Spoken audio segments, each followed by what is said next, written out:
नाही, तू फसवलं कुणाला? शेतकऱ्यांना. माझी त्या शेतकऱ्यांना विनंती आहे या व्हिडिओच्या माध्यमातून. माझा नंबर स्पष्ट मत लाईव्ह चॅनलला आहे. ज्यांना कुणाला आहे ना याच्यावर 420ची केस दाखल करायची, तुमच्याकडे जर पुरावे असतील तर याला पैसे दिल्याचे आणि याने तुम्हाला फसवलं, ती रोपं खोटी निघलीत, तुमच्याकडे ते व्हिडिओ असतील ते रोपांचे, तुम्ही याला पैसे दिलेत ऑनलाईन, ते जर तुमच्याकडे पुरावे असतील, तुम्ही आहात त्या ठिकाणी येऊ ना, मी याच्यावर गुन्हे दाखल करण्यासाठी तुम्हाला मदत करणार. अशा लोकांवर गुन्हे दाखल व्हायलाच हवे. हा 420 आहे, यांनी शेतकऱ्याला फसवलेला आहे, याच्यावर गुन्हे दाखल व्हायलाच हवे. याच्यावर एक गुन्हा दाखल झाला ना, कितीतरी शेतकरी पुढे येतील.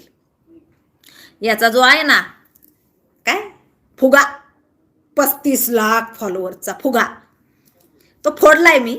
परंतु तरी सुद्धा कसे असतात ना ग्रामीण भागातले शेतकरी लोक, की अरे बाबा हा एवढ्या मोठ्या माणसाला ट्रोल करतोय म्हणल्यावर नाही का, हा लय डेंजर असेल. हे कसलाय, हे फुकणे हागरे, चल